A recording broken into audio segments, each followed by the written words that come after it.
Thank you. Well, the last talk was about electronic technology enhancing the brain. My talk's about an old technology enhancing the brain, an old technology that, of course, you all know and love, and that's called drugs. But I'll come to that in a minute. I'm going to start with the brain because it's the most complex and evolved element in the whole universe. It's what got you here today, and hopefully it'll get you home tonight. A single mouse brain has more computing power than all the computers on Earth today. And yet your brains are at least 1 million times more powerful. But unfortunately, it can go wrong. And over the last few years, we've discovered the scale of problems that brain disorders produce. The sum total of illness and cost to society from brain disorders is greater than that for cancer, cardiovascular disease, and diabetes put together. You see on the graph there, it's equivalent each year to nearly 800 billion euros. It's as if we're paying off the Greek debt every year in the burden of illness produced by brain disorders. And we know that investment in these disorders is not matching the enormous burden.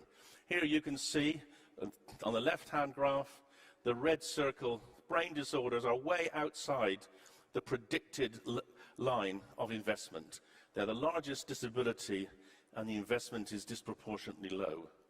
And on the right-hand side, you can see one of the reasons for this. You can see the attrition rate for drugs that go through discovery into development.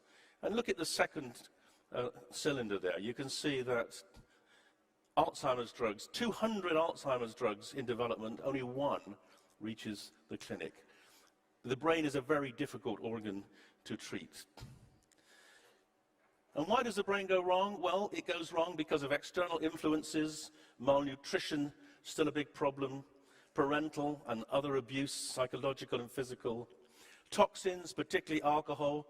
These are images of my own research showing a normal brain at the top and a brain severely damaged by alcohol misuse lower down. Infections such as meningitis and encephalitis are still common. And trauma is a massive problem in terms of leading to long-term brain damage, particularly in young men. And then there are internal aspects of the brain. Development can go wrong and lead to conditions like autism. You can have acquired abnormalities like epilepsy. And there are age-related changes such as dementia. But the real focus of my talk today is how the brain limits itself and how we can perhaps expand its capacity or take away the limit it puts on itself. Your brain is most flexible when you're a baby. And some people would argue that the whole process of education is about taking away flexibility and forcing every one of you to think and behave in the same way. It's about getting conformity of process, which of course is useful if you're trying to speak a language the same way as other people, but may not be useful if it limits how you can deal with other things such as problems. And also the constraining of the brain in itself can lead to problems. If there's not enough of it in the right place, you get disorders such as ADHD and schizophrenia. If you get excessive constraints, you can end up with disorders like OCD and addiction. And also the resilience in the brain can be impaired, and that will lead to disorders such as anxiety and depression. And the core of my talk really is showing you how we now can understand the limitations that the brain constrains the mind with through using drugs. And this research really goes back to the 1950s and the personal experience of this man, Aldous Huxley, who used peyote and used LSD, psychedelic drugs, to understand his mind. He wrote about it in the book, The Doors of Perception, and he used this quote from William Blake to explain how these drugs changed his mind. He said, if the doors of perception were cleansed, everything would appear to man as it is, infinite. For man has closed himself up till he sees all things through narrow chinks of his cavern. And Huxley realized that what psychedelics do is take away this phenomenon that he inferred, which is that the brain is an instrument for focusing the mind. And modern neuroscience has shown they were right, because what we now know is that the brain creates what the mind thinks it's doing. And here's an example of vision. You might be looking out at a glorious sunset, but in reality, the light rays go into your retina. They're transformed into a series of electrical impulses which pass into parts of your brain, and those parts of the brain reconstruct an image that they think you're seeing. And that image, in the words of Blake, is seen through the constraints, the chinks of the cavern that your brain puts on it. And if you have mental illness, for instance, depression or addiction, then what you see is also constrained by your brain. So depressed people don't see even the brightness of the sky. They see a dull grey. And of course, people with addiction, when they see through the chinks of their cavern, they simply see the drugs that they're addicted to. And psychedelic drugs take away that limitation. They allow the mind to work in a much more flexible way. This is our research using psilocybin, magic mushroom juice. Those two images contain the same number of connections. But on the left-hand image, under placebo, you see that most of the connections are around the edge. The brain talks to itself in regional ways.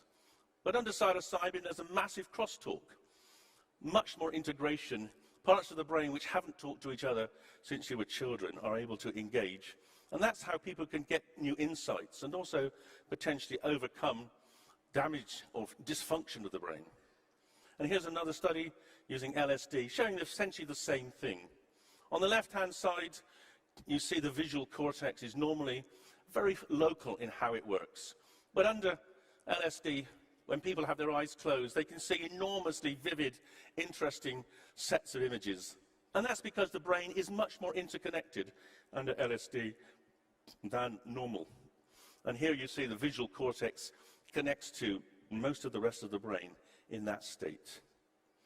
And we've been able to utilize this liberation of processing of the brain produced by psychedelics to treat people with depression. So here's a study published last year where we took people with depression who failed 2 previous antidepressant treatments and also had failed psychotherapy. And they were given a single dose of psilocybin. And you can see there that a week later, all of them had recovered to some extent, and half of them were now in a state of remission. They were in the yellow bar there, which shows that their depression had actually gone away.